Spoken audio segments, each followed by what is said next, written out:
3, 2, 1. Writing prompt. How many people have died to achieve this world domination of yours? 769. What? 769 people died to achieve my plans. I counted them and had each of their names etched on my throne, so I never forget what my victory cost the world. Now tell me, how many have you killed to see me dead? And we have the response of A Beautiful Story by Rowdy Frogs.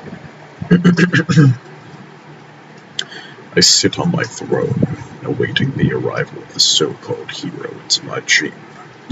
All is silent in the chamber, empty save for me, and the low flickering of the flames that provide illumination. Then all of a sudden, the hero breaks down the door and steps in, glaring at me. Vasilla, for too long has your unholy conquest gone unchecked. I am here to stop you, to avenge the lives of countless people you have slaughtered.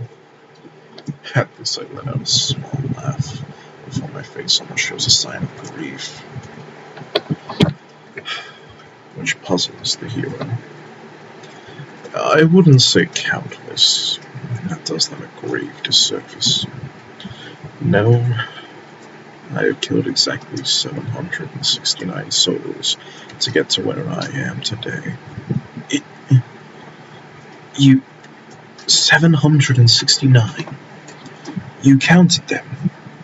Yes, I counted them. It grieves me every single waking hour, the weight of my necessary evil. But I know I must never forget them lest I become a monster. I have every single one of their names etched into the gold of my throne, an ever-present reminder of the lives that have been lost because of me. I step off my throne, my cloak billowing behind me, and I turn towards the throne, and the words etched into it. Isaac Wilson. He was a wheat farmer by trade, but he longed to be an artist. He was recruited into this rebellion of yours and sacrificed himself for a hope of a different future. Never able to create the art he dreamed of. Eleanor Fallow. She was a sailor, and loved the open sea. She died tragically, not trusting the instructions of how to flee the city to safer ground before my siege, the start of my war to unify these lands. She was one of the first to fall away from the sea that she loved. My face grows sad, grief overtaking me. I mourn each and every life that I had to take, and it hurts my heart every single day to know them.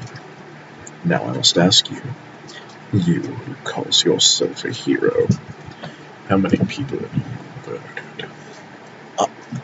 I don't know, the self-styled hero admits in a low, shallow whisper. I give a short sigh before I speak. This was what I had expected, but it still hurts. 2,036. That is how many lives you have killed in furtherance of your rebellion. 2,036 lives cut short, and you didn't even know their names. The one who calls himself a hero staggers, the grief overtaking their face. How would you know? Because, hero, I counted them as well, as yet another reminder to bear on my soul. 1,047 people died when you destroyed the great convoys of ships in the Eastern Riverway. It was true that the convoy had information critical to my unification, but you were mistaken when you believed all of the ships belonged to me. Only one did. The rest were innocent traders, each with their own lives and belongings. I mourned each and every one of their lives for weeks, and you never even thought about them. The professed hero could not bear to speak, and now realizing the weight of the actions that brought them here. I look at the hero and continue. 563. That is how many people you killed during the breach of the Grand Vault in the Southern Capital. A necessary heist to fund your rebellion. But if you believed exploding the end of the vault rather than storming could save your lives, you were gravely mistaken. 563 were in that vault, withdrawing money for the day's shopping or depositing their payments from yesterday's work. All of them died.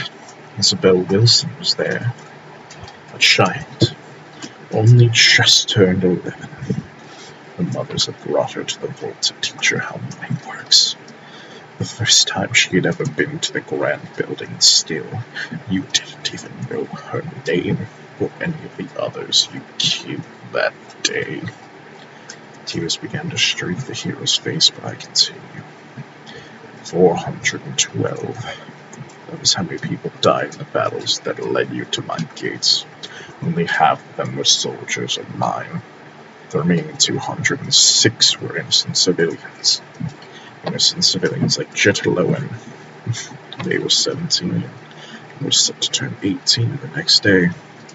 They went to sleep at the end of the night along with their parents Felicia and Owen, and their younger sister Amelia. They all went to sleep, resting after a long day of work. They never heard the soldiers of your rebellion surrounding the city, nor did they hear the launching of the bombs nor the explosion that killed them in their sleep the day before Jet would have become an adult. A small tear streaks across my face before I once again continue. You killed 14 more people today, storming this castle. They were my most loyal guards, my trusted friends. We were planning on having a party tomorrow, a day of revel and joy. They defended my castle to their dying breaths, and you took their lives from them. The heroes aghast at their actions, the thousands of deaths unknown to them before now, suddenly at all once weighing on their soul, tears streaking their face.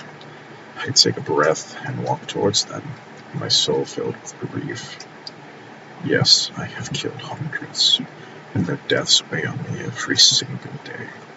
Yet you killed thousands in an attempt to bring me down and never even knew a single one's name. And I do hope they will be forgiving, if you do see them soon. I take out the sword that had been concealed in my cloak, and stab it into the hero. Their eyes and their words engraved on the sword stare back at me, the eyes of a hero showing nothing but grief, shock, and horror. And they go deep into my soul along with the words written on the sword. Remember and mourn, for they had a life with wonderful joys. I grab the tools next to the throne, and carve their name into the throne with tears streaking down my face.